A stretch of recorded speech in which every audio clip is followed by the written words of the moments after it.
Apocalipse, no capítulo. Glória a Deus. Capítulo 21, amém? Se eu posso ler, meu glória a Deus. Glória a Deus. Está escrito assim: e vi um novo céu e uma nova terra, porque já o primeiro céu e a primeira terra passaram, e o mar já não existe. E eu, João, vi a santa cidade, a nova Jerusalém, que de Deus descia do céu, atereçada como a esposa ataviada para o seu marido. E ouvi uma grande voz do céu que dizia: eis aqui o tabernáculo de Deus com os homens, pois com eles habitará, e eles serão o seu povo, e o mesmo Deus estará com eles, e será o seu Deus. E você senta dando glória a Deus. Dê glória a Deus.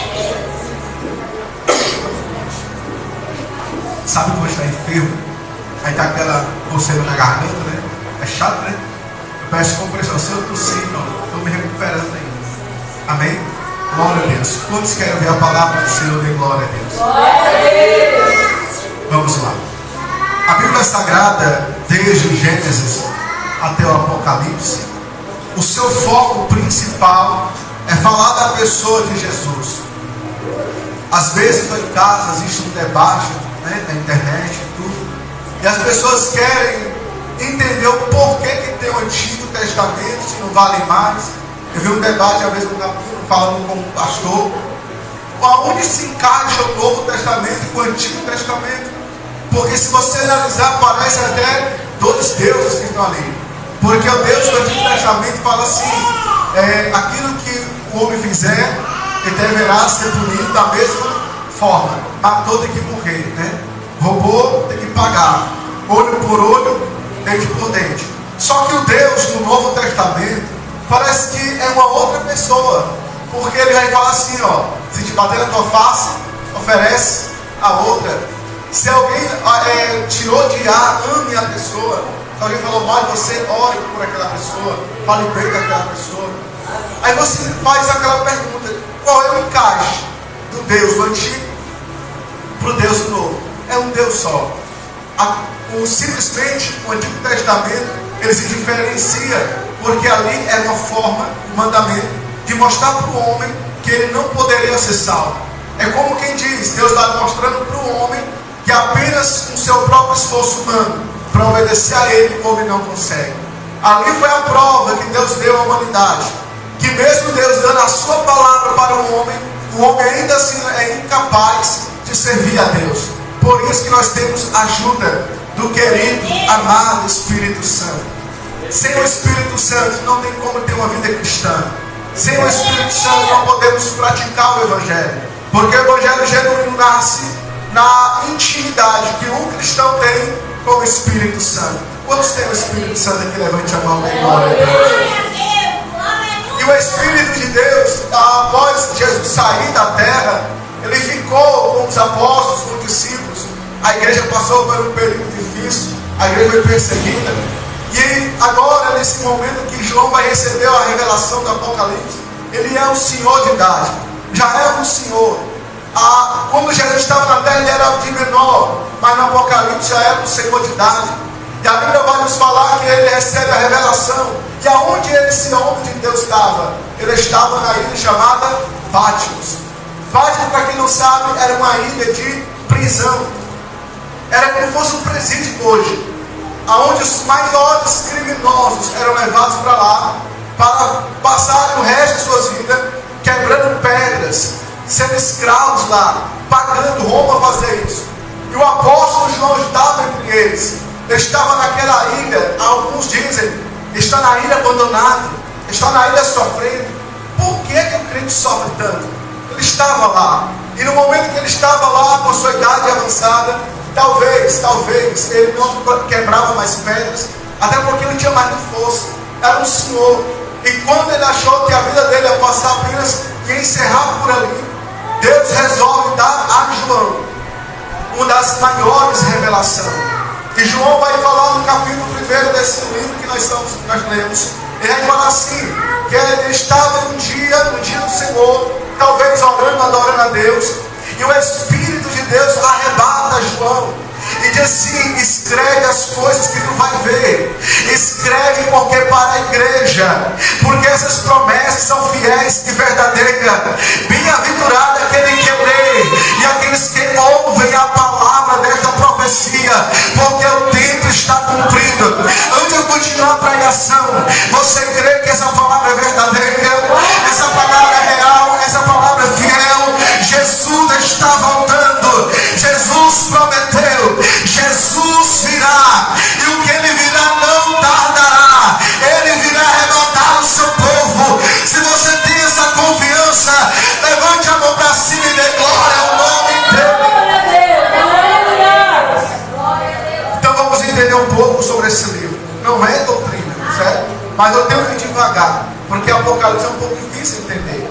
No capítulo 1 do livro do Apocalipse, ele está sendo aqui no dia arrebatado, e ele fala assim: e virei-me para ver quem falava comigo, e virando-me vi 7 cartiçais de ouro, e no meio dos 7 cartiçais um semelhante ao Filho do Homem. E ele vai descrever Jesus. Ele vai dizer assim: o seu rosto era como o sol do meio-dia, os seus olhos como chama de fogo, os seus pés semelhante a latão reluzente.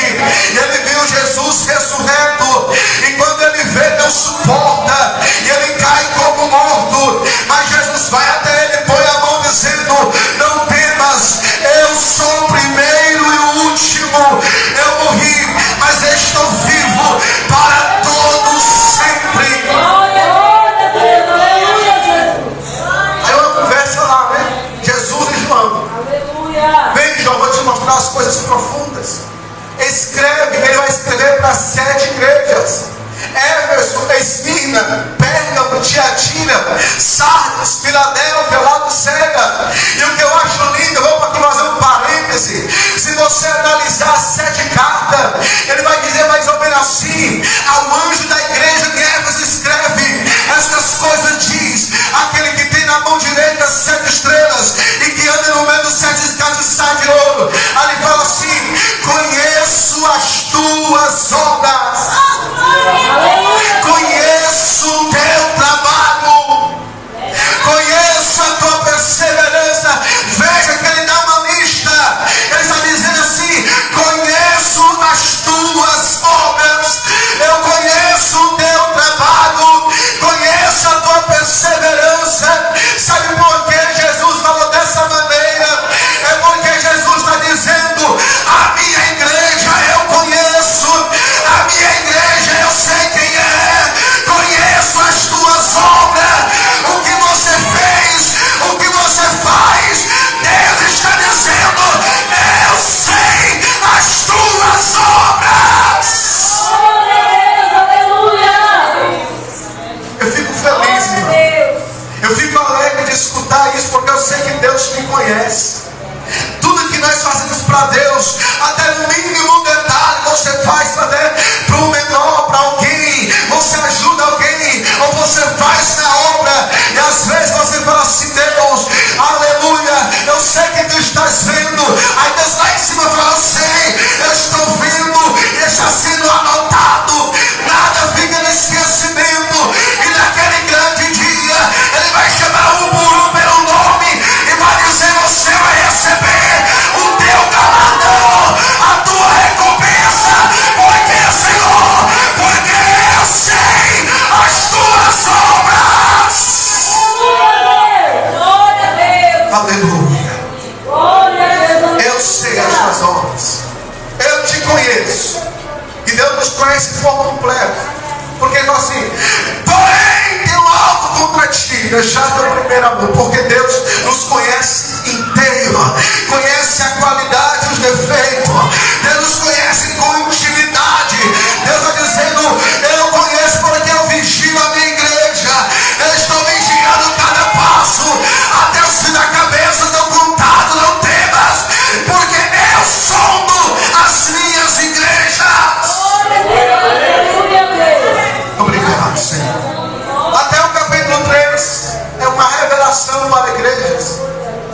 conhecendo, vai falando e vai se revelando. No capítulo 4 ele é arrebatado, ele tem uma visão gloriosa. Qual é a visão? Mais ou menos assim, ele diz assim: eu vi um trono e alguém sobre esse trono com um pergaminho na mão, e eu comecei a olhar, eu vi 4 seres e 20, um tinha rosto de homem, o outro de águia, o outro de leão, o outro de boi. Eu vi meninas e meninas e anjos, eu vi os querubins, os serafins, eles adoravam aquele que estava sentado no trono, de dia e de noite não descansava, dizendo: Santo, Santo, Santo é o Senhor dos exércitos.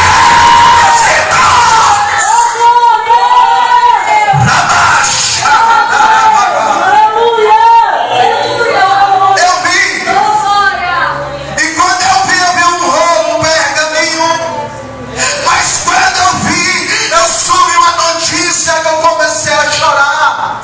João dizendo, eu comecei a chorar porque ninguém no céu, ninguém na terra e ninguém debaixo da terra foi digno de olhar para aquele livro. Ninguém foi achado digno de olhar para aquele livro. E eu comecei a chorar. Eu comecei a chorar porque ninguém era capaz. Aí ele vai dizer, mas a visão não termina aí, porque eu estou vendo as portas se abrindo, e eu estou vendo alguém caminhar em direção ao livro. Parece um cordeiro, e a sua aparência é como se tivesse morto e reviveu. Ele tomou a chave no rolo da mão do que estava sentado, e a minha voz me dizia, alguém me disse: não chore, João, eis aqui o cordeiro de Deus, o leão da tribo de Judá, a raiz de Jessé, que venceu. Ele é digno de abrir o livro e desatar os seus selos. Digno é o que foi morto e reviveu.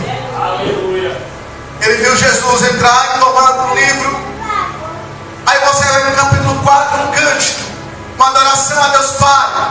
No 5, um outro cântico a Jesus de Nazaré. Ele fala assim: e agora todos olharam para o cordeiro e dizia: digno é de receber glória, força, ação de graças, porque tu compraste para Deus povos, línguas e nações de todas as raças. Com teu sangue tu és digno da adoração. Aleluia, Glória a Deus. Deus, Senhor. Aquele livro, se ele não fosse aberto, ninguém se salvaria. Aquele livro, alguém chama de redenção da humanidade. Outros falam que é um pergaminho de escritura, seja como for. São 7 selos. Naquele momento, o cordeiro começa a abrir na visão dele. Agora eu vou dizer uma coisa para você, talvez você nunca percebeu. Jesus está mostrando algo que já aconteceu, não uma coisa naquele momento que ele viu. Por quê? Porque quando Jesus sobe, João era de menor. Lembra que eu falei isso? Era de menor. Então ele vai tomar posse do livro lá. Passa-se anos e anos e anos e anos. No Apocalipse, João é velho, é um senhor de idade. Então Jesus disse: tu vai me escrever as coisas que são, as coisas que aconteceram e as coisas que vão acontecer. Aí no capítulo 6 é o que nós chamamos que vai começar no futuro, a grande tribulação. Para quem não sabe, nós não estamos ainda no nosso pensamento nosso, protestante, que somos cristãos. Nós não cremos que estamos ainda na grande tribulação, porque ela vai se iniciar com a chegada de um homem, a qual nós conhecemos na Bíblia Sagrada, que ele é filho de Belial. Ele é um homem cheio de Satanás, cheio de demônios, ou anticristo. Como ele ainda não chegou, nós estamos chamados na princípio das dores, Mateus 24. É um preparamento. A igreja é perseguida.